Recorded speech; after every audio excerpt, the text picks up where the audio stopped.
It's the Infectious Groove Podcast, part of the Odd Pods Media Network. Recorded from Detroit, Michigan, and Jacksonville, Florida. The Infectious Groove Podcast is your source for jammy jams, album reviews, and the best in-depth music discussion. Thanks for joining us. Now here are your hosts. That's right. Once again, it is about that time for at least my favorite music podcast of all time, the Infectious Groove Podcast. My name is Russ. Welcome to the show. Michelle is off this week, which means that we have feedback to read regarding Michelle from last week, and then she will never hear it. But she will return next week, which we'll get to in a little bit. I am not alone this week. However, though, we have one of our favorite guests joining us back on the program this week, Dayton from the Docking Bay podcast, dockingbay77 podcast, excuse me. Welcome back, Dayton. Pleasure to be back. I'm always excited to talk music. That's for sure. For sure. And we're so off the rails this season with it being the last season. I'm not mistaken. This is your first of two appearances during the season, correct? That is correct. I'm going to be part of a cover battle with Brown Eyed Girl. Oh, yeah. Oh, which man. I'm super excited about because I love that Everclear record. I played it to death when I bought it. Yeah. Well, I mean, we'll talk about it more when we get into that episode, but man, you talk about something I wasn't expecting. Right there with you. Yeah. I just was not expecting really anything of substance from Everclear at that point. And that record came out, and even that single, the first single, Wonderful, holy cow. That was the only reason I bought it. I picked it up, after that, and then the rest of the record was just fantastic. Yeah. Whew. Anyways, we focus on just the song when we get there, but I think with that particular cover, talking about the record kind of is important because that cover goes so much with the rest of that record.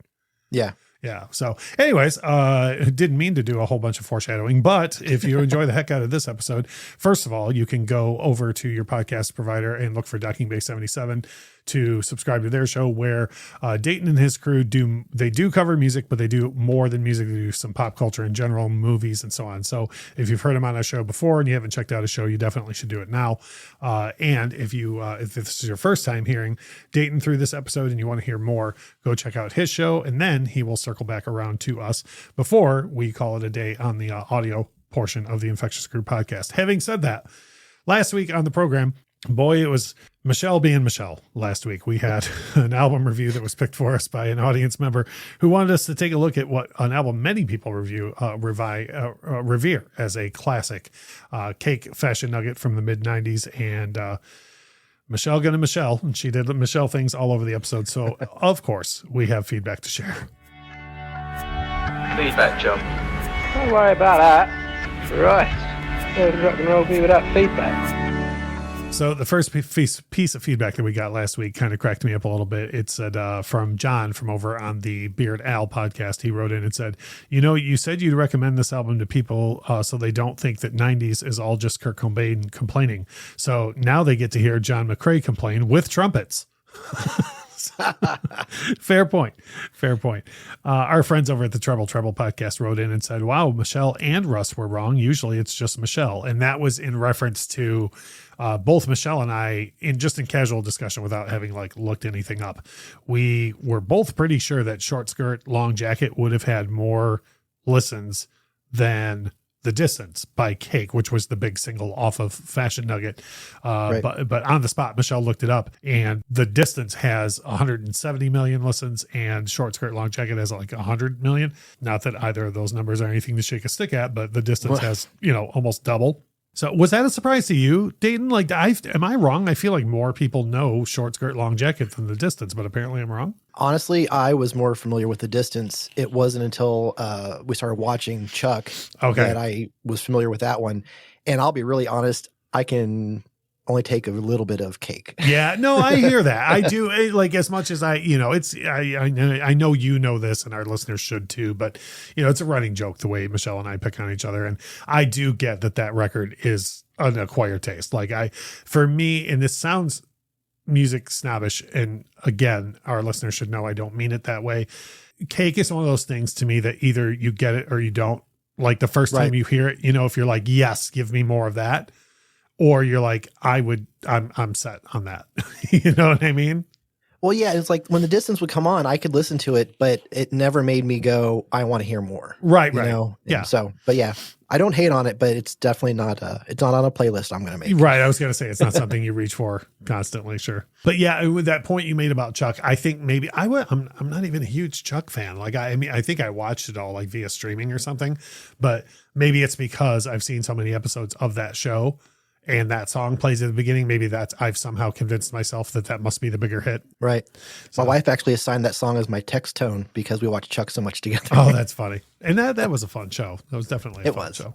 Treble goes on to write, I am here for the chaos that was this episode. By the way, Michelle, the band you were talking about was super popular. They had 3 albums and no EPs. Granted, Michelle doesn't even know what an EP is. So which I thought was great.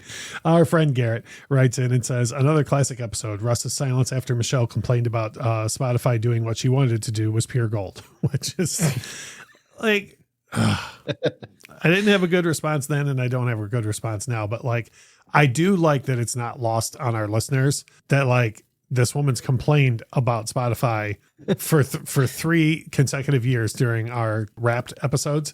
Right. And then now Spotify is doing what she wanted it to do, and it's still not good enough. Some people are just never happy, right? Oh, that's going to be on her tombstone. Michelle, she was never happy. Lastly, our friend Nick Macchiato writes in, he says, I can't remember what prompted me to buy this album at first, but this was my first Cake album. I immediately was floored by Frank Sinatra, and it just went up from there, where I needed to hear the rest of their work. I will say Race Car Ya-Ya's was an immediate skip for me, and I get how their lead singer's voice can be tiresome, but for me, it's the musicianship and the clean sound and the crazy frantic guitar. I had heard nothing like that before, and I was smitten. This album made me a big fan of Cake, which I get that too, right? Like, you know, like Dayton, even though this isn't like your cup of tea, you could hear how people would hear this and be like, oh, wow, like that this is new and different. Well, yeah, absolutely. I mean, it's one of those things you kind of hear because they definitely don't sound like anybody else. They're their own thing. Especially at that time, too. I mean, they still don't. But at that time, they sounded totally different than everybody else. Yeah. So it's one of those things that if you hear it and it resonates with you, then yeah, I totally get it. To me, it just never rang that bell, so to speak. Right. No, I can totally dig that. We are here keeping the lights on for the next, I don't know, I think 10 or so episodes till the end of the audio portion of the Infectious Groove podcast. And by way of a cheap plug, we have and will continue to have the Infectious Groove music channel on YouTube with 3 new videos every single week. That is going nowhere. But for the next 10 or so episodes of the Infectious Groove podcast, we will be more than happy to read everybody's feedback. So if you have a feedback on something we're about to say in this episode or something we've said in the past, by all means, leave it for us on any of our social media or shoot us an email, and we will be happy to include it in as we march toward the end of the audio portion of the Infectious Groove podcast. Having said that, one of our favorite segments and a segment we always hear good feedback on from all of the listeners is our Jammy Jam. So let's get to it. Our Jammies. For me this week, I have 3 Jammy Jams, and one of them is very old hat and probably something listeners have heard me go on in great length on the show. The other 2 are brand new songs. So, well, actually, one's a cover of an old song. But having said that, and actually, I don't know if I can't remember if you and I have discussed this by any chance, Dayton. Have you ever heard the Roger Waters solo record, Amused to Death? No, I have not heard that one. Okay. I adore it a great deal. Yeah. For me, I will tell anybody that will listen, I think that is as much or more of a Pink Floyd album than A Momentary Lapse of Reason, for sure. One of the albums they did without Roger. Right. And I would put it on equal footing with the Division Bell, which I like a great deal. I like the Division Bell a great deal more than A Momentary Lapse of Reason. But even though it's just Roger on Amused to Death, to me, if you like Pink Floyd, me personally, I revere it as one of the best Pink Floyd albums that there is.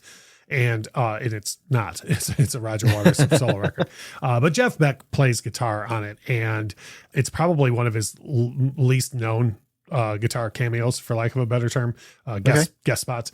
Right. And he doesn't play on the whole record, but he plays at least on 4 or 5 tracks. Let me put it this way: if you're familiar with Jeff Beck's guitar style at all, you will know what tracks he's playing on. Like as soon as the guitar break hits, you'll be like, oh, that's obviously Jeff Beck. You know what I'm saying? All right. I'm going to give it a spin. Yeah, take a listen. I mean, now it's very, very, very, very Pink Floyd album. Well, that's quite all right. In short, the record's entire concept is well, and actually it came out in 1992, but, and it sounds silly to say this, but one of the broader concepts of the record is that like social media is going to kill us all eventually. And this was like, I don't know, 20 years before social media was a thing. Right. But the broad concept of the record, and this is so happy, just like most Roger Waters things are, is that eventually mankind will blow each other up. And when we do that, the large explosion of us putting ourselves into extinction will be the thing that causes an alien race from like across the universe to see it. Like they'll see the explosion and they'll be like, oh, there's life over there.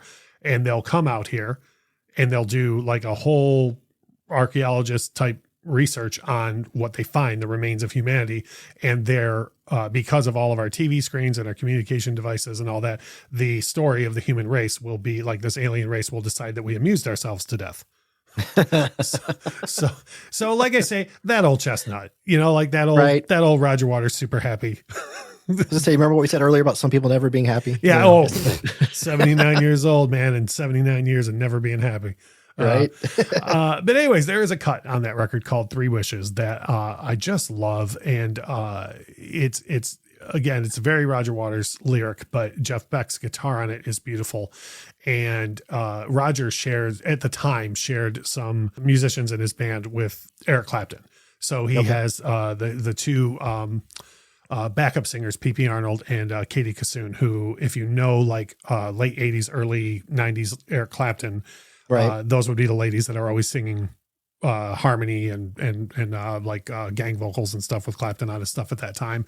And they both have very beautiful vocals on this song too. So because of the passing of Jeff Beck, and just because I wake up in the morning in a Roger Waters mood and I go to bed in a Roger Waters mood, that song has been in my head. So 3 Wishes from Amused to Death by Roger Waters. Second of all, a band that I'm not even that into, and by not that into, I don't even think I could name one of their hits, but I know of them as a big deal, went and covered acoustic one of my favorite Michael Jackson songs, which no one knows. Yeah. And my all-time favorite Michael Jackson song is Will You Be There, which is one most people know. But there's a song off the History album called Stranger in Moscow. That's one of my favorite Michael Jackson cuts, and like most people don't know this song. And the band The Struts, who, as I said, I'm not even that familiar with. I know of them and I know people really like them. They put out an acoustic EP this week, and the lead single off of it is them doing a cover of Stranger in Moscow by MJ. Wow. Yeah. And I don't know if you know the song, but even if you don't, it's a Michael Jackson ballad. And I'm sure you're familiar with Michael Jackson's vocal range. Absolutely. The guy in The Struts sings it in the same key as MJ. Like that's impressive. That's very impressive. I thought for sure it was getting dropped. Right. Because at the end of the song, MJ is very much doing the higher pitched, not like he high pitched, but his higher range where he sings with grit. I call it angry Mike. Right. And the guy does it. Like, it's not the greatest cover I've ever heard, but like they get points for, first of all, doing an MJ song, and second of all, doing one that like nobody knows, you know? So I've been listening to that a great deal. Lastly, a band that I have been waiting for new material from since at least 2004, maybe 2005. In my opinion, one of the most underrated bands in, I don't want to say all of rock history, but in the past 30 years, for sure. They finally put out a new single the day before we were recording this episode. One of Boston's finest, the band Extreme, put out a new single called Rise, and it is killer. How did I miss that?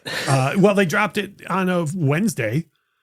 Well, that explains why I was traveling to Columbus for a concert. It went up on Spotify yesterday or Wednesday morning, March 1st. And then around like 10 p.m. at night, they put out a video for it on YouTube. And oh man. So Dayton, I know you know more than words by Extreme. Okay. I absolutely do. You know the harder rock stuff? Yes, Pornography is one of my favorite records. Okay. I love that album. This song is harder rock than anything that's on that record. Oh, really? Yeah, dude, it's a jam. And let me just say this, the solo, Nuno has outdone himself. Like, so when, right. Like, please stay focused on this episode. Yeah. Don't worry. I already brought up Spotify and I'm ready to listen to it as soon as we sign off. I'm good. As soon as we sign off, check this song out because it is killer. I can't wait. And then I thought as a nice bonus, my birthday is in mid-June and Extreme's full new record comes out like 3 days before my birthday, which I thought was nice of them. Yeah, right. Yeah, I totally get that. I mean, I think we can all agree that's why it's coming out then. Well, yeah. You know, it's about us. It's not about them, right? Yeah, exactly. I will say two quick things about this record. Number one, Extreme has been trying to release this record for like 4 years. It's been in the can for a long time, but then the pandemic happened and all these things. And, you know, if you're in 2023 or 20 even, if you're Extreme, you're coming from behind the 8 ball already. Like you need as much, you know, you need to get out to play to people. Right. And the other thing I want to mention is that I do know that before he passed away, Edward Van Halen heard this entire record and told Gary and Nuno that it was the best album they've ever done. Wow. So I've been dying to hear this thing. And the first single did not let me down at all. All right, so I'm excited to check that out as soon as we're done here. But I have a real quick Extreme story. Yeah. Oh, I'll take any Extreme story. Well, they were touring for the Shades of Rock album. Oh, and God, I love that album. Surprisingly good, right? After waiting for the punchline, which was okay. I mean, I like 3 Sides to Every Story too, but either way. Me too. But so that came out. That tour, I saw King's X open for them on the tour you're talking about. My God, what a show. Okay, yeah. See, that's what happened. They came to town here. And King's X opened for Extreme on a free concert here in town. And I got some really good pictures of the bands, and they were all fantastic. And I got King's X autograph. That was actually the 3rd time I've seen King's X, and the first time I'd seen Extreme. Aren't King's X the nicest guys in rock and roll, by the way? They absolutely are. Yeah. They absolutely are. And they just don't get the love that they deserve. They have a new studio record coming later this year, by the way. Yeah, which I'm excited. Yeah. I'm excited. I'm just happy to hear that they're still kicking together. ass. They've had health issues and things like that, so I'm still happy to hear that they're. But I'm sorry, I cut you off. Did you have more to the? It was such a great show to be able to go see 2 of those bands, and it's funny. There's a slight difference between the King's X crowd and an Extreme crowd. Yeah, I agree. Because it's a lot of musicians that are there to see King's X. Right. You know, and Extreme, most people that I know that are casual fans know more than words. Mm-hmm. And so with like a small side helping of some people knowing Wholehearted. Right. Exactly. Yeah. But getting to see, you know, stuff off Pornography and, you know, Shades of Rock, it was just such a great experience for both those acts. And they were both fantastic live. Yeah. I saw that tour. And I'm not ashamed to admit this. Okay, so that was the first time I'd ever seen King's X was that night that they opened for Extreme. And I've seen them, I don't know, 5 or 6 times since then. King's X, people think I'm making this up when I tell the story, but I promise it's true. King's X was so good that night that when they got done, I started texting. I was at the concert with one friend, and we started texting other friends to be like, oh, well, let's find out what bar everybody's hanging out. Like, we'll just go hang out with everybody. And I can't stress this enough. I'm not making this up. I'm not trying to be funny. We forgot that we were there to see Extreme. That's how good King's X was. Jeez. Dude, we were like halfway to the door, and I was like, wait a minute. Like, I think we saw the merch stand or something. And I was like, son of a bitch, we didn't even see the band we came to see yet. Like, and I'd never seen King's X before. That's how good they were. Yeah. Yeah. They definitely make an impression. And I actually, there's one show I missed because I promised to go to a Joe Cocker show with my dad. And then the day after I agreed to that, they announced a show in town. My friends went to go see it. And I was at home bummed out because I didn't go to see that show. They were still hanging out at the club talking to the guys in the band. Yeah. Like, of course they are. Yeah, of course. Because, you know, this is before cell phones and stuff like that. So this is, I'm sitting at home, you know, watching TV, and they're talking to the guys in King's X. Yeah. So they just announced another tour too, though. So you'll get to see them again soon. So having said that, I have gone on quite a bit about my Jammy Jams and adjacent things. What have you been listening to, Dayton? So last night I did go to a concert, and it was 3 bands, and each band had 3 members in it, and the headliner just released their 3rd album. So because of that, you're trying out to be a Third Man Records intern? Right. I actually have, I've been listening to a lot of different things lately. We just dropped an episode on top 7 songs by female artists. Mm-hmm. So I was listening to a lot of that stuff. And actually one of your episodes where you mentioned Cher, If I Could Turn Back Time, one of our guys in our show mentioned that one by name. I thought that was kind of funny too. Mm-hmm. But no, my number one was from Sheryl Crow off the album Tuesday Night Music Club, which is a fantastic record. Mm-hmm. So I got 3 off of that one that I wanted to mention. Run Baby Run, the first single and the opening track. Great right? Strong Enough and the Nana song, because the lyrics for Nana song are just fantastic. It bums me out. No sense. It bums me out that nobody remembers Strong Enough, by the way. Right. What a great cut that is. And the other thing, I worked at a Harmony House, which was it's a Michigan, I think it's just Michigan, chain of record stores. The summer that came out, and the two, if you've ever worked in music retail at all, back in the glory days, we used to get just boxes of promos every month, right? And the 2 promos I remember putting on and hearing for the first time and just being like, oh, this is going to be massive, was, I forget the name of the record now, the second album from Live, Throwing Copper. Right. Because I was a big fan of Live on the first record. And then when the promo came in for their second record, as soon as I put it on, I was like, you guys don't even know. Like, this is going to be huge. And it, there were it was 4 or 5 singles off of that were enormous. But the other one was Sheryl Crow. And none of us knew her from anything. And as soon as you said Run Baby Run, I remember putting that CD on in the store and hearing that song for the first time. And just over the course of that record, I was like, y'all don't know, this is going to be huge. Yeah, and that was the thing. I was working at a CD store at the time that shortly after this came out, and we played it all the time. And because of that, I ended up buying it, which is why she made my number one. I couldn't pick just one. Like, I went through the whole album multiple times to try to pick just one song. I was like, you know what? I'm just going to pick the first song. It's a great cut, though. It's a great way, and that song doesn't really sound like anything else she does either. No. And that's one of the things I like about the record is there are a lot of different sounds on it. You know what I mean? Yeah. Well, that's all Bill Bottrell and Glenn Ballard having hands in that, Well, yeah. But still. No, I'm not. And I didn't, I said that in a dismissive way, but I didn't mean it in a dismissive way. I know. No, you're right. You're right. Production matters. Yeah. So that was my first of my 3 albums. So the second one, Metallica has a new album dropping in April, 72 Seasons, and I'm excited. I'm an OG fan, but I still like their new stuff. Not all new stuff, but the new stuff. And they have dropped 3 singles from the upcoming album, Lux Eterna, Screaming Suicide, and the newest one is called If Darkness Had a Sun. And what I'm hearing so far, I'm very excited for this next album. Let me ask you this. I haven't listened to those singles yet, but I saw literally just today somewhere on social media, I saw somebody complaining about the production on them. Is that warranted, or do you think? I don't think so. Okay. It still has. I was a big fan of Hardwired. I thought that was a great record. Probably the best thing they've done since the Black Album. Sonically, I thought Hardwired sounded way better than Death Magnetic. It did. Yeah, absolutely. And I think it still kind of has that sound. Okay, then. So I don't hear the production issues. Good. Well, then I trust your opinion on that. Thank you.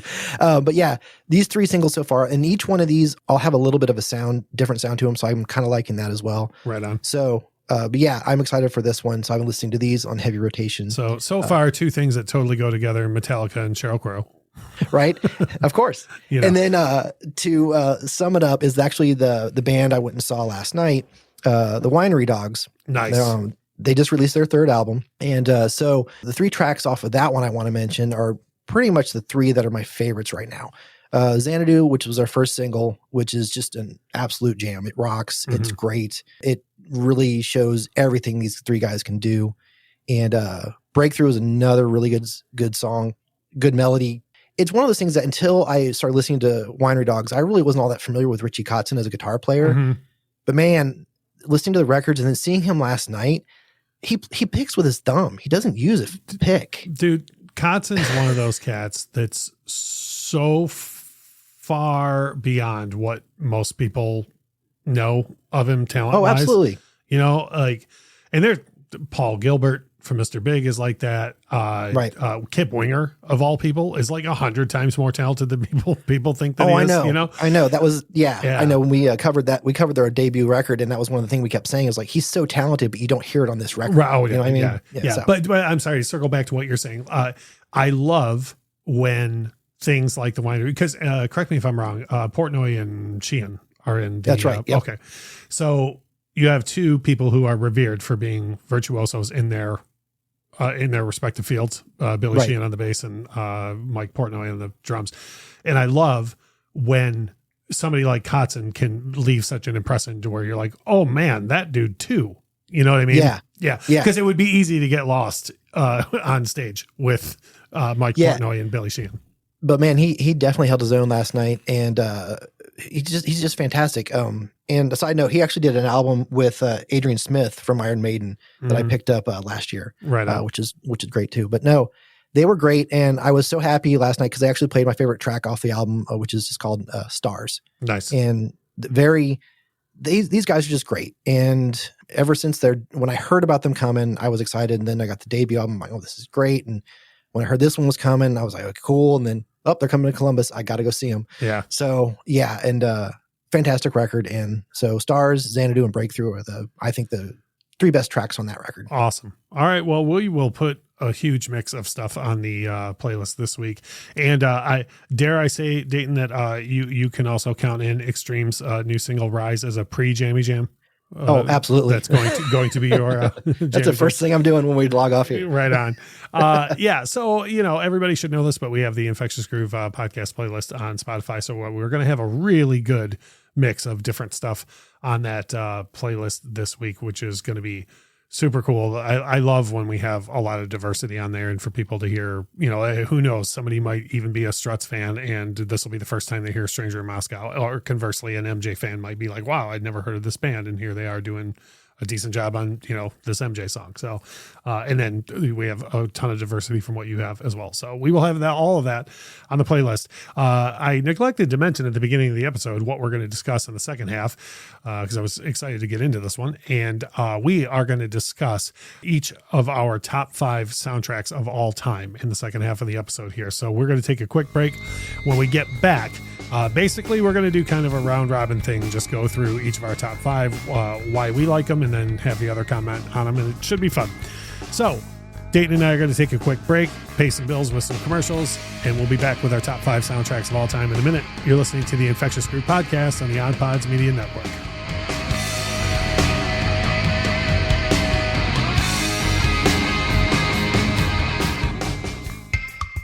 Hi, I'm Sam. I'm Richie. I'm Little Matt. And here in the 500 Section Lounge, we are 3 dads who host a family-friendly weekly podcast. Yep, we laugh, we go on tangents, and we talk to great guests. Tangents? I don't know what you're talking about with that. There are gases leaking? All right, okay. Yeah, we have legendary conversations from sports to history and everything in between. So be on the lookout for what we do next. And always be there to grab a listen. Once upon a time. Boring. It was the best of times. It was the worst. You got that right. What's your problem? We want new stories. Hi, it's Frankie. And Garrett. And we host the Ever Trending Story, a weekly podcast where we bring to life a fictional story created by our own minds and some of the hottest, craziest trends from the internet. Find us wherever you download podcasts, and be sure to join the fun on social media at EverTrendingPod.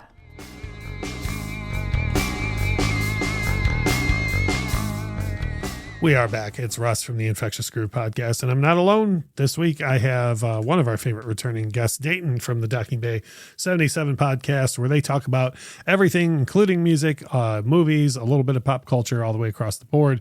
So if you like what you're hearing from Dayton on this program, please make sure to go and subscribe to theirs and take a listen to what they got going over there. Now, Dayton is sitting in with me this week to, I think, discuss the most important topic in the world today. What is your favorite soundtracks of all time? I really think we need to start discussing the serious issues on the show, and we're getting to it here. Soundtracks, not to derail us right before we get into this, but soundtracks, I feel, at least since like the mid 90s forward, are really a lost art for what they were at one time. Would you agree with that, or am I doing my thing where I'm just old and I think everything was better then? I think it kind of comes and goes. It ebbs and flows. Like I remember when the movie City of Angels came out and how big that soundtrack was, especially for Iris from Goo Goo Dolls. Oh yeah. And Uninvited from Alanis is on there too. Yeah. So I think it really kind of matters what the producers have in mind. And I think because like sometimes there'll be like 1 or 2 great songs and then they make no effort with the rest of them. So I think it's like anything else. There's some people, some directors specifically. I mean, you look at Cameron Crowe, who, by the way, spoiler, is on one of his movies is on my list. his movies always have great soundtracks. There's just some directors that make sure, I mean, look at Quentin Tarantino. Right. Every one of his movies for the most part have a soundtrack, and he has his finger in those. So I think a lot of it depends on the producers and it depends on the directors. Right. No, I agree with that. I just feel like there was definitely a golden age where in City of Angels is a great example, a great later day example where there was purpose behind the songs that were put on the soundtrack. It just wasn't like, oh, these are hits. Right. And also I have at least one on my list where there were originals, but it was also like, for example, and this is an older example, you take The Big Chill, right? It was like an enormously selling soundtrack, but like on the strength of like, these are all oldies. You know what I mean? Like, it's like this is, you basically bought like Time Life's best of the 50s and 60s and just, you know what I mean? But again, though, those songs were picked for their like the connection they would have to the characters in the movie. So I would argue that still counts as a decent soundtrack. You know what I mean? Oh yeah. But I feel like somewhere along the line, we used to, and again, this is not on my list, but you take something like the Coneheads, like I'm going to go way out in left field here. One of my favorite Red Hot Chili Peppers songs, Soul to Squeeze, is only on that, right? Like it wasn't taken from a Chili Peppers record, right? Right. But then I feel like in the late 90s and maybe the early 2000s for sure, we started getting bands just putting like throw off songs on soundtracks instead of like putting a song that goes with the movie on the soundtrack. You know what I mean? Right. So that's what I mean when I feel like it was better once upon a time. Having said that, what we're going to do, this is a little bit different than our usual episode where we have like discussion point. What we're going to do here is literally Dayton and I are just going to trade. He's going to give you his number 5 soundtrack of all time. We'll discuss it. I'll give you my 5 and we're going to work our way up to each of our number 1s. If we match up, great. We'll just both go on about how brilliant this album is. But I have some pretty unorthodox choices and to the point where I think that you'll still agree, like even if you wouldn't put these in your top 5, you'll agree with like why I picked them. And I also think that even if these wouldn't make your top 5, you'd agree they're great soundtracks for one reason or another. So, right. So having said that, I'm going to pass it over to you and let the guests go first and tell me what is your number 5 soundtrack of all time. See, when I first looked at the of all time, my brain almost exploded. So what I did was I decided to pick a couple from from my childhood that I still hold on to. Sure. And the other ones are actually a little bit. One is better than the movie. One is because of the artist, and then the other one is because it's just fantastic. So right on. I have one, my number 5 is a soundtrack that I adore the soundtrack and loathe the movie. So yeah, sometimes that's just funny that the songs are better than the movie. But anyway, so my first one actually comes from my childhood, and I am a huge Muppet fan. So from 1979, we have the Muppet movie soundtrack. Nice. So you're going to have to tell me though, like I when I was a kid, I saw the Muppets and Muppets Take Manhattan and all that, but I don't remember what's on this soundtrack. I'm not overly familiar with it. This one actually has Moving Right Along, which is a favorite.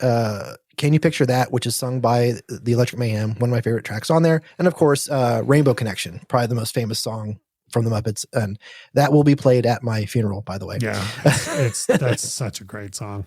Well, yeah, and I actually even have a shirt with Kermit on it that has, The Lovers, the Dreamers, and Me written on the back of it. So, but yeah, it's one of those that ever since I saw the movie when I was a kid, I've always loved the songs to it. So I picked up, actually I have 2 copies of the vinyl now. So I had an old one and now I have a nice remastered one. So that's rad. Yeah. I like doing that. I don't have anything against represses and reissues, especially for that reason. Like it's nice to have an original pressing, and even if it's beat up some and whatever, that's fine. But like, it's also nice to have like a pristine, new copy of something as well.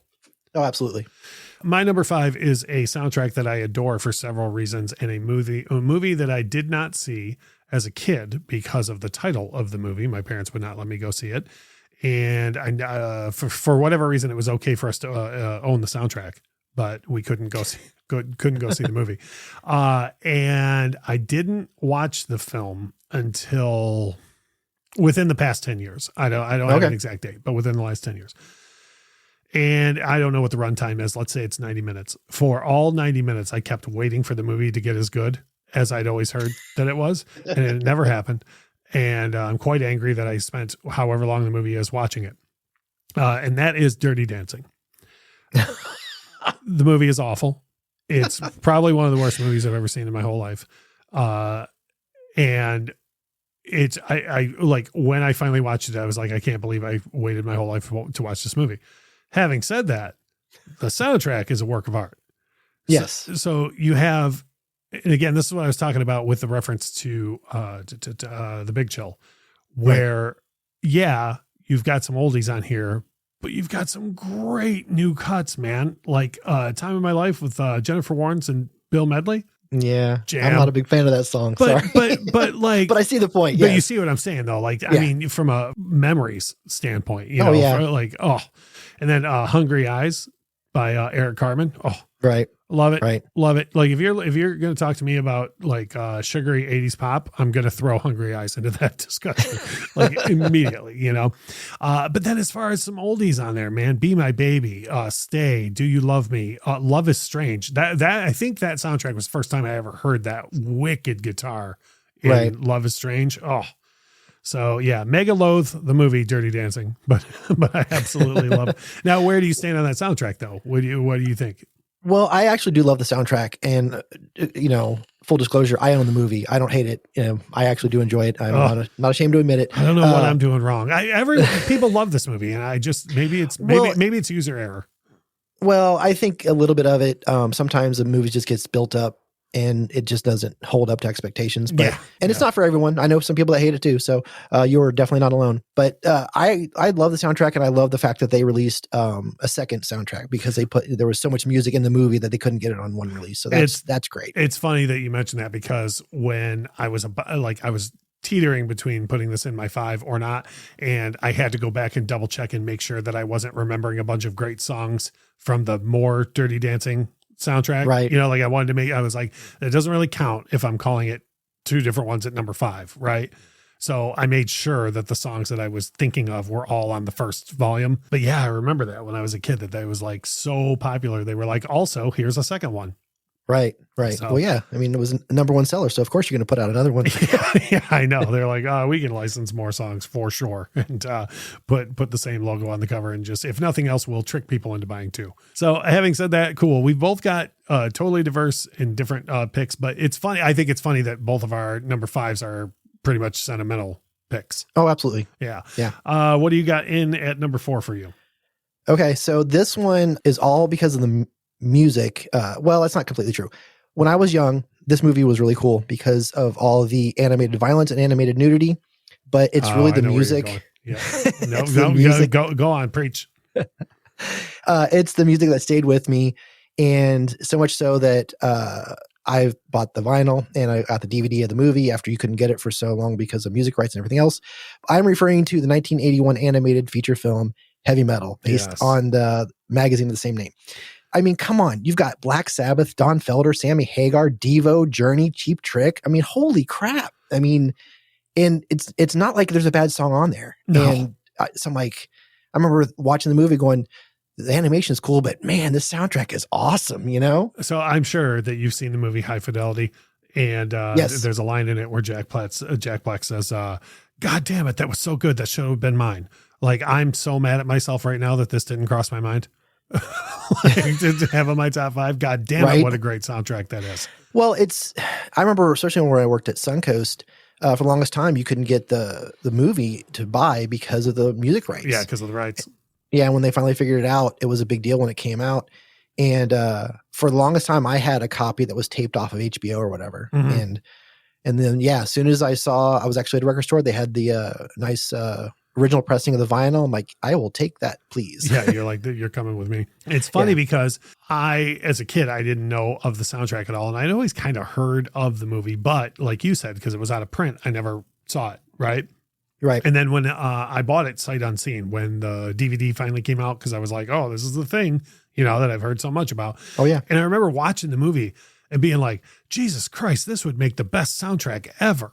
Like all these songs, and then and I not knowing that there actually was a soundtrack album. Same thing as you're saying. Like years later, I saw a pressing of it in a store, and I was like, "There is a soundtrack." I was all excited, but I'm so mad that I don't know why this didn't even cross my mind.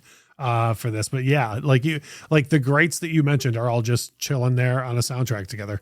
I know, right? It's like it's a time capsule because a lot of those, because you had the Ronnie James Dio Black Sabbath on there. You had Don Felder after he got kicked out of the Eagles. So you had and you had Hagar before he was really the Red Rocker. You know what I mean? So it's a nice snapshot of where all these artists were at that time. Yeah. Yeah, it's killer. Fantastic pick. Holy cow. And you're only at number 4. Shit. I'm not worried about my my other 4 picks. All right. So at number 4 for me is an artist who, I could be wrong on this number, but I know for sure it's at least 3, who has at least 3 soundtracks under his belt where entire soundtracks to films have been done by him. 2 of the 3 are for motion pictures that he directed and starred in. But the one that makes my list is a soundtrack album he did for a motion picture that was directed by Tim Burton. And that is Prince's brilliant 1989 soundtrack for the Michael Keaton, Tim Burton Batman picture.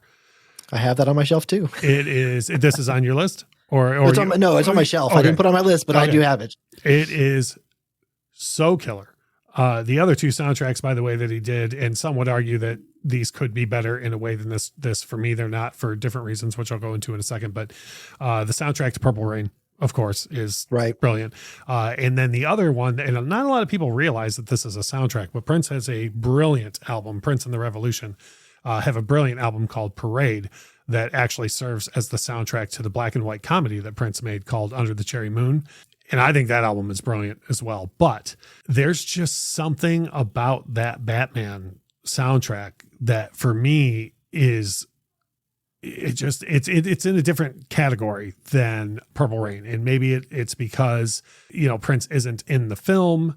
I don't know what it is, but I kind of separate the Batman soundtrack away from Purple Rain and Parade in my head. But the songs on it, man, Bat Dance, the lead single, was crazy and different than anything I'd ever heard. And it took me years to figure out that song is more or less just a recap of the entire album. Right. It was like 10 years after the song came out. I was like, oh my God, I get it. But Party Man, The Future, Scandalous, Trust, the record is fire. Like every song on it is just killer. And I always loved Party Man when I was a kid for the very memorable scene with Jack Nicholson in the art museum that the song is featured. But I also have a very fun and sadly bittersweet memory for that song because I got to see Prince in concert 4 times while he was with us. And the last time that we saw him, he was doing this big long medley in the middle of the show. And I could hear him start to play the bass line to Party Man. And I said, oh my God, he's going to do Party Man. And this huge guy that was standing behind me, he was easy 5 inches taller than me. He got in my ear and he goes, there ain't no way he's going to play Party Man. And I said, I really think he's going to.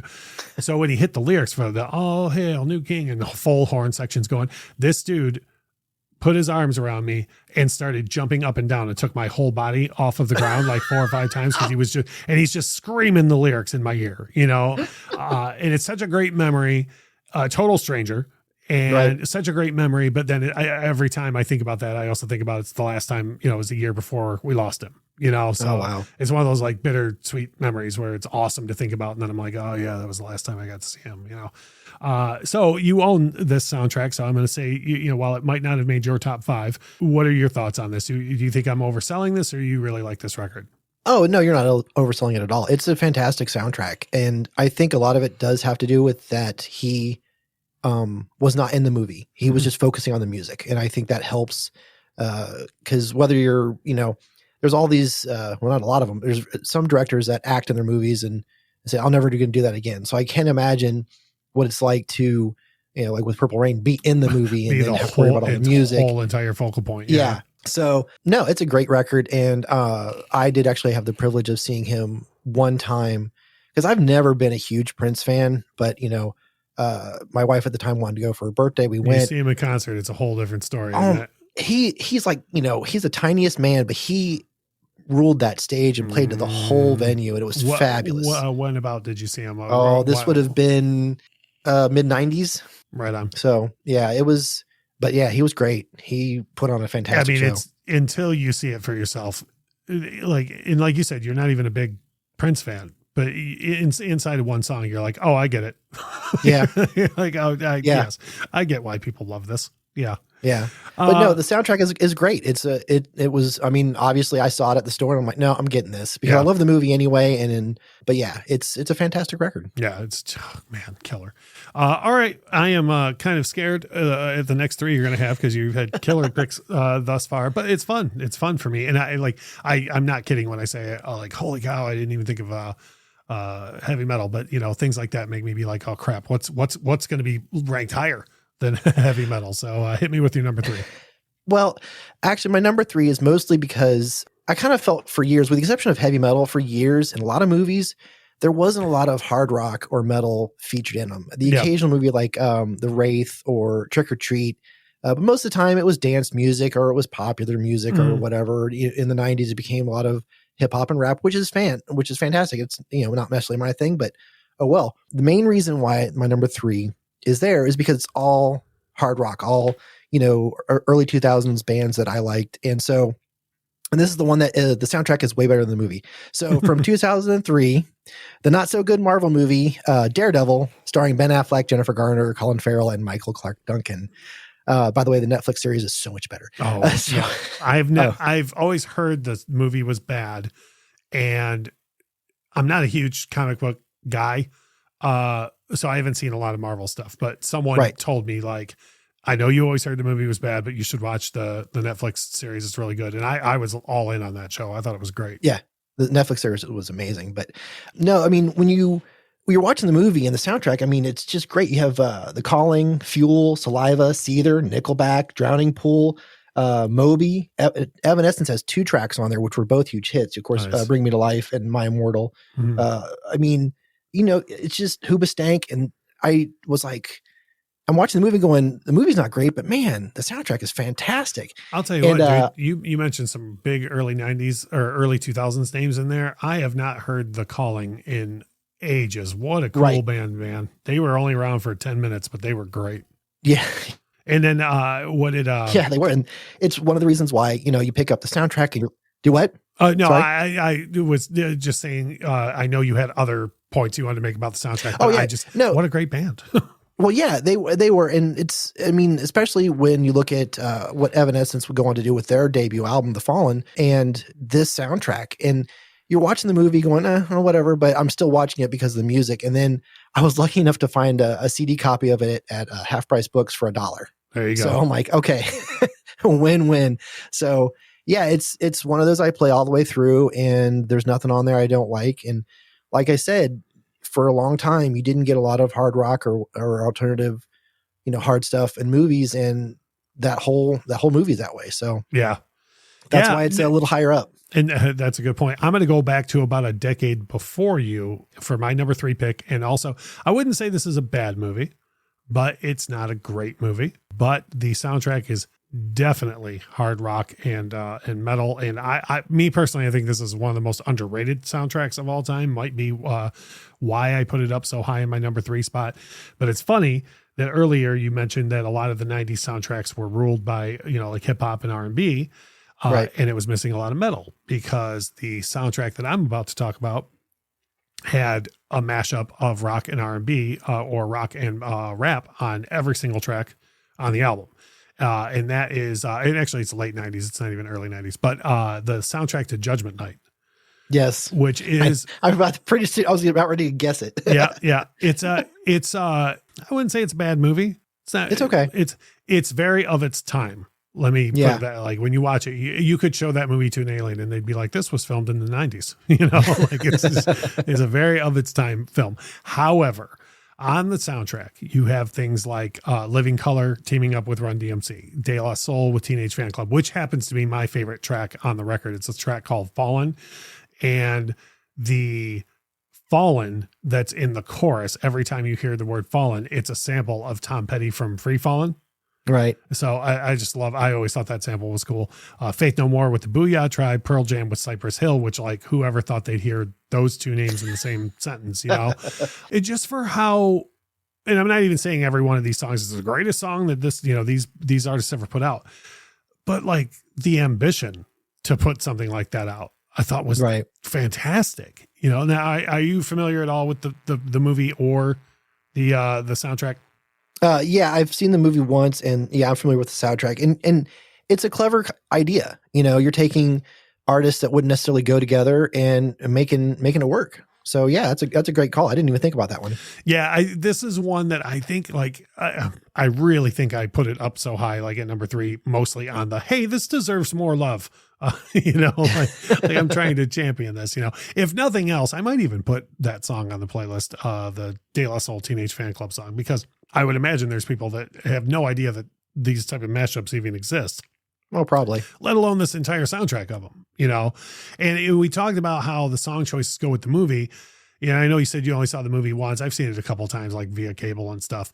The idea of that song or the movie is basically like fish out of water. Like these guys think they're all badass and they end up in the way wrong part of town and run into people. Right. And I think it's great that every track on the record is like, these things shouldn't go together. Right. Or by regular standards, you know what I'm saying? So I think that's neat. So for me, just for creativity alone, I think it's like the only soundtrack ever that's like that, so that's why I put it up there so high. Yeah, that's good. Good call.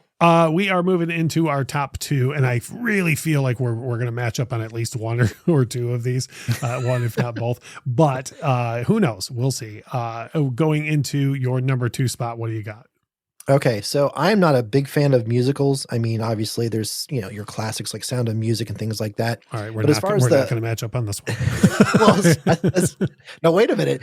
Now, as far as modern musicals, this is like one of the only ones in recent years that I like, and it's from 2007, starring Jim Sturgis, Evan Rachel Wood, and it features the music of the Beatles. I'm talking about Across the Universe. Oh, right on.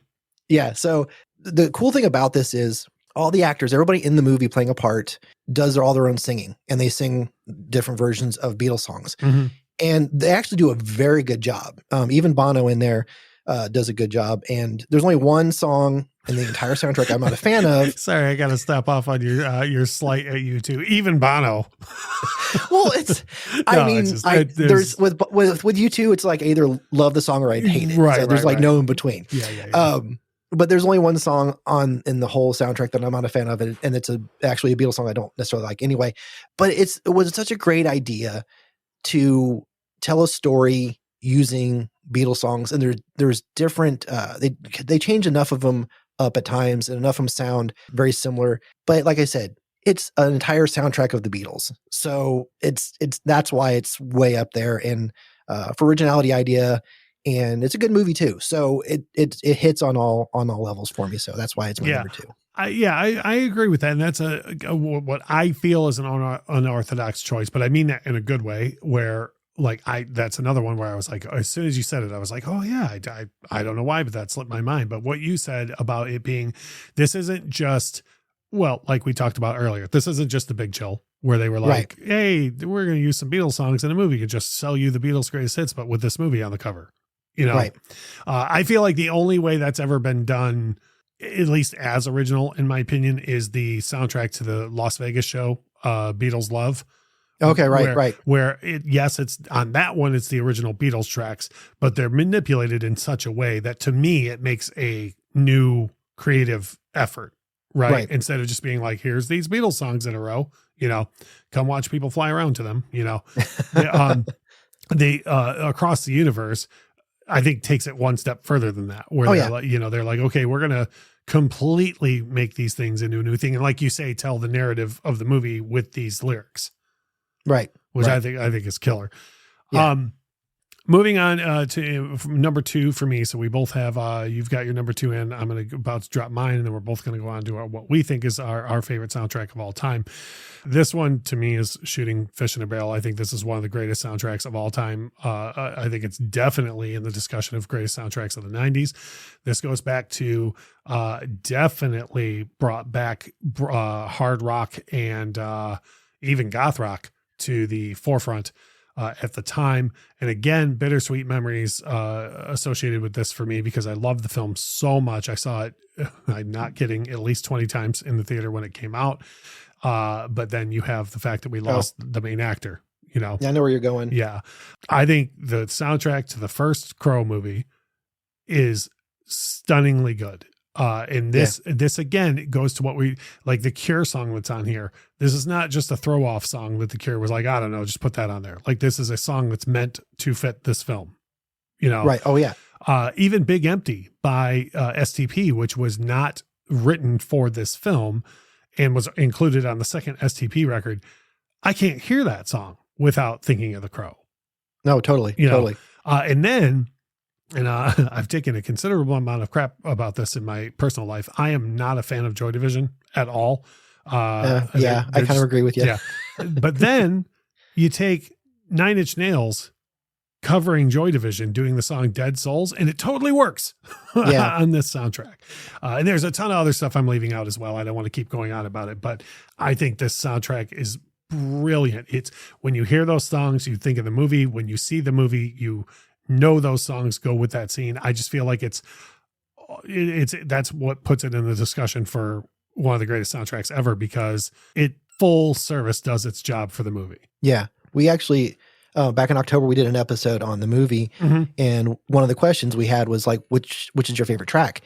And I think all three of us actually said the Cure song because I'm not a fan of the Cure, but man, did I love that damn song. You know, it's killer. I know. I'm like, you know, if more of their stuff sounded more like that, I probably would have listened to more of it, but it was just like, you know, yeah, I remember when the movie came out, I was working at the CD store then, and that was a big seller. So yeah, it works with the movie, with the content and the feel. And you're right. You hear those songs, you think of the movie, and you watch the movie, and you can't think of anything else being in those places. You mentioned that Cure song, which is killer. I can't even think about that Cure song without seeing that scene where he's breaking the mirror and putting the makeup on for the first time and the crow is flying around. You know, it's like, and if I see that, if I walked into, you know, whatever, a sports bar and that was on and the sound wasn't on, I would instantly hear that song in my head. Oh, yeah. You know what I mean? So to me, it all goes hand in hand perfectly. So that's what I got at number 2 for me, the Crow soundtrack. Shout out, by the way, I think earlier when you said City of Angels, instantly I thought of the Crow City of Angels, which is terrible, the sequel. But, yes, but there, honorable mention though, on that soundtrack, the band Hole does a cover of Gold Dust Woman by Fleetwood Mac. Now I will say, I'm going to say this and I happen to like the cover, but it sounds exactly like you think Courtney Love is going to sound covering that song. So I'm supposed to like that then? No, that's what I mean. Let me say this. If you like Courtney Love even a little bit, then you'll love the cover. If you detest her, which many people do, then do not ever listen to that cover because it sounds exactly like you think it's going to sound. So if you like her, then there's some great Courtney Love material there. If you don't, then do not ever listen to it. All right. I will keep that in mind. Yeah. All right, then take us to the mountaintop. What do you got for your number 1 soundtrack? Okay, so I mentioned Cameron Crowe earlier, and if you look at a lot of his movies, Say Anything is one of my favorite movies of the 80s. It's not that one. You look at Fast Times at Ridgemont High, another fantastic soundtrack, which did not make the cut. This one is from 2000. It's from the semi-autobiographical film of a 15-year-old touring and with and writing an article on a fictional band, Stillwater. Of course, I'm talking about Almost Famous, which is a fantastic movie and soundtrack. So I'm going to let you talk about this soundtrack here in a minute, but I got to tell you something I don't think I've ever mentioned on this show. I promise this is true. People are shocked by this. I have never seen this movie. See, I know that because when you did an episode, I think it was on That Thing You Do. Oh, yeah. Yeah. So I mentioned in my feedback or whatever, I actually mentioned this movie, because it's music related or whatever. And you said that then. So yeah, I'm like, and I was thinking maybe he's seen it by now. Nope. And I love Cameron Crowe. I love this. I love the soundtrack. I have no reason to have never seen this movie. I just never have. And I think now, I don't even think it shows up on streaming much now, because same thing. We're always in rights hell with music, like in streaming and stuff. But my fiance tells me all the time that the next time we see it on streaming, we got to watch it because she loves it. And I'm like, I know everybody but me has seen this movie. And like everybody I know is always like, every time I say it, they're like, how have you not seen this movie? I'm like, I don't know. I just didn't get to it. So having said that, like I say, I love the soundtrack, but tell me why it's your number 2. Well, it's up here because, like I said, number 1, I'm sorry. Right. Because Cameron Crowe always makes sure that music is important to him. I mean, he wrote for Rolling Stone when he was a teenager. Right. So he obviously is a good storyteller and also loves music. I mean, you have, The Who and Elton John, Simon & Garfunkel, Led Zeppelin, Lynyrd Skynyrd, and the original music written by Nancy Wilson and Peter Frampton. So, I mean, everything about it is just wonderful, and the original music goes so well with all the classic music. It paints that picture, it puts you in that time frame, and it goes so well with the story that's being told. And it's just it's so good. There's it's so, I love this movie so much and the soundtrack so much. 3 months ago when I was planning this season, I was like, oh, my 100th episode, we're going to talk about Almost Famous. Mm-hmm. So that's what we're doing at the end of July. And how much it means to you to like make that your 100th, Yeah. And it's so funny. It's what we talked about earlier with like, I have no doubt in my mind, this is probably cynical, but I have no doubt in my mind that the people producing The Big Chill were like, hey, those songs would be important to those people. Let's license those songs and put them in that, on the soundtrack, sell billion soundtracks, right? Right. Like you said, for sure this is not what happened with Cameron Crowe here. You know what I mean? No. He wasn't like, oh, I'm going to just license some Zeppelin and some Elton John. So it's like those songs are on there for a purpose. And I can tell you that without ever having seen the film. You know what I mean? Oh. Yeah. Well, you look at, like I said, look at Say Anything. I mean, he had, Joe Sarciani on there. I mean, at that point, who knew who he was, I mean, so it's like, and so, yeah, he loves music and his choices are very much on purpose. And so, yeah, this one, I mean, I've been a fan of classic rock, my whole life. And to have a movie that takes place at that time frame, telling a fantastic story and music that just reminds me of that time. Oh yeah, it's a win-win. That's awesome. Well, let me say this. I will make an effort before your next appearance on our show to see the film. I don't know why it's never front of mind. Like it's just never front of mind, but I will try and keep it front of mind and see what I can do to see the film. But I'm very familiar with the soundtrack and I totally agree with all the points that you made on it. Wrapping things up here, I'm going to take you to my number 1 pick. You referenced this director earlier. When you were discussing the hows and whys of why people pick songs for their soundtracks. We're going back to the 90s. I think this is arguably one of the greatest soundtracks of all time. I think it introduced a certain generation to a bunch of music they would have never heard otherwise, and extremely eclectic choices on the soundtrack. And for me, this is a soundtrack where I knew most of the songs on it prior to seeing the film. And ever since, none of those songs can be separated from the movie in my mind. And that is the genius that is the Pulp Fiction soundtrack. Right. Like I said, I knew Jungle Boogie before this. I of course, Let's Stay Together. My parents were big into the Statler Brothers, so I knew Flowers on the Wall. Again, my mom was a big Chuck Berry fan, so I knew sometimes it's called C'est La Vie and sometimes it's called You Never Can Tell, but that Chuck Berry track. I knew a lot of those songs. And then after you see that film, you cannot separate those songs from that movie. Yeah. Very much so. That, and then you have the added bonus because of it being a Tarantino film and the dialogue being as sharp as it is on that soundtrack. And this is something we actually didn't talk about, that I love when soundtracks have bits of dialogue from the film that set up the reason for, the song. A modern example of that, and I guess you'd kind of have to like the movie for this, but which I do. But the soundtrack to the latest version of A Star Is Born. Yes. Good movie, dude. But the bits of dialogue that are used in that, like especially, I guess I don't want to do spoilers, but especially near the end of the film, yes. The bits of dialogue that are in between the songs went to set up those songs. And on Pulp Fiction, again, it's it's not like anything sentimental happens in that film. But you hear bits of dialogue, and it just takes you right back to seeing that portion of the film. It's just crazy to me, the choices on there. Like, I mean, you could say Al Green and Kool the Gang are somewhat similar, right? But that's far different from Chuck Berry. That's far different from Urge Overkill covering Neil Diamond. Right. I didn't put this in my notes, and I can't believe I didn't. The great Dusty Springfield.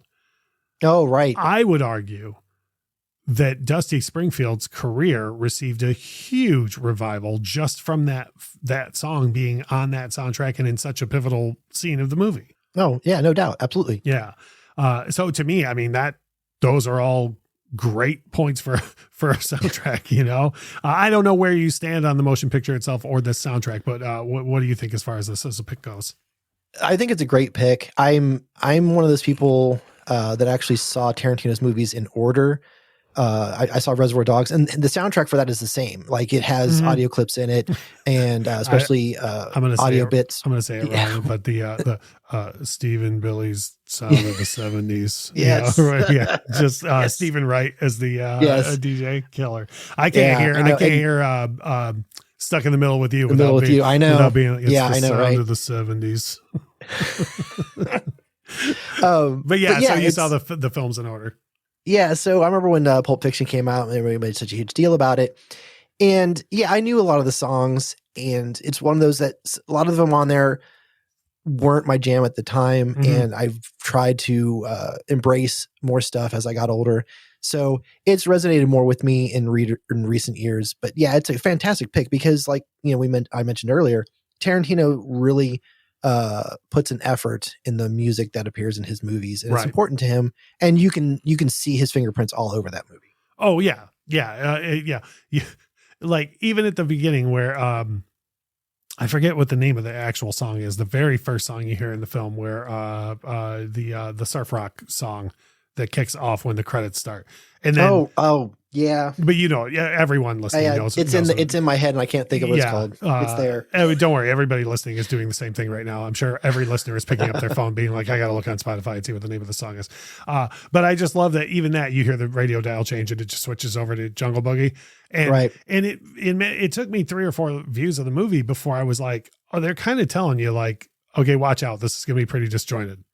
And to me, like, what better way for a soundtrack to make an impression than that? Even at the beginning of the film, it's the music is telling you, like, okay, this is gonna be a different thing, But yeah, I think we both had great picks. I thought for sure that we were going to match up on either The Crow or Pulp Fiction, but I think we both had really good and diverse choices. And it's funny to me that the structure of ours, both of us had like a sentimental pick right at the top, like in at number 5 was like you maybe don't deserve to be in this discussion, but you're important to me, Yes. And then working our way up from there. So, and then of course, as I always do, I always plug the guest stuff, and especially when it's a show that I genuinely believe in, and literally all day I've been saying to my fiance, "Oh, tonight's going to be a great discussion. Tonight's going to be a great discussion." And I know that because you take something like, you came at this with, picks like heavy metal, but you can still dig in and go, "Oh, dude, I totally see why you picked that Prince cut." You know what I mean? Yeah. So this has been great for me, and hopefully the listeners enjoyed it. I always enjoy having Dayton on the show. And like I say, our show may be within 10 episodes of the audio portion coming to an end, but Dayton's show, the Docking Bay podcast, has been going strong, continues to be going strong.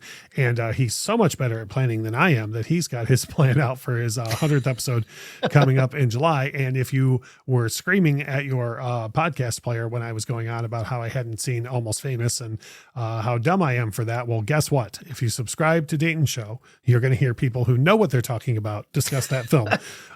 By July, you said, is when you guys are coming out on your 100th, right? Yep. Well, congratulations on that. A lot of people don't understand when you say podcasting is a grind and there's a lot of work to it. People are like, yeah, but you're just talking to a microphone. It's not that hard. Like, there's a grind. It's hard work, and getting up on 100 episodes is no easy feat.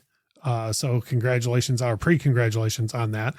And thank you. I'm not even going to commit to being like, oh, maybe I'll come out of retirement and join you for that episode. Cause who knows? I probably won't have seen it by July. I was going to say, I'll task you with being on that episode. Yeah. I know that's what it's going to take. It's going to take you just being like, look, dude, you're going to have to come on this episode and please don't sound like an idiot.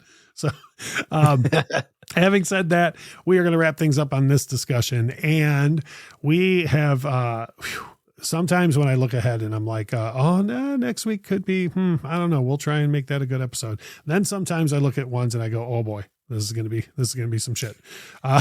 Next week on the program, we are going to be joined by some of St. Louis' finest, our friends over at the Itch Rocks podcast. And they are always talking about new rock and places to find it and bands to go see and whatnot. But they are going to join us in the full throes of what I'm sure is going to be a fit of Michelle. And they are joining us for a totally epic cover battle. And it's interesting because one of the artists featured in this totally epic cover battle is one that they were involved with last time. The Itch Rocks was on here when we did Michael Jackson versus Alien Ant Farm for the cover of Smooth Criminal. And the boys from the Itch are going to come back around to the topic of Michael Jackson. And we're going to go on a totally epic cover battle of Michael Jackson versus Fall Out Boy for the which version of Beat It is superior. So I think that's going to be fun. I think there's a lot about the Fall Out Boy version of Beat It that I like. And the guys from the Itch Rocks are really into a lot more new rock and whatnot. So I think that's going to make for a fun discussion between those two versions. Have you, Dayton, just on a side note, have you ever actually heard the Beat It, or the version of Beat It by Fall Out Boy? Probably once or twice. Yeah. If you don't remember, take a listen to it again. I think, being as big of an MJ fan as I am, you would think I would immediately dismiss it. And I think I didn't. I think there's a lot to like about it. So, cool. So I'm going to wrap things up because number one, we have run our course on this episode. Number two, Dayton is dying to hit play on that Extreme single. I absolutely am. Rise. So from myself and Dayton from the Docking Bay podcast, we will catch everybody next week. Like we always say about this time, without music, life would be a mistake. Bye. Bye. The Infectious Groove Podcast is hosted by Russ Robinson, Kyle Wimple, and Michelle Koselecki. Produced and edited by Russ Robinson. Intro and outro music composed by Chris Kimmel. Recorded with the Rode Podcaster Pro and Rode Pod mics.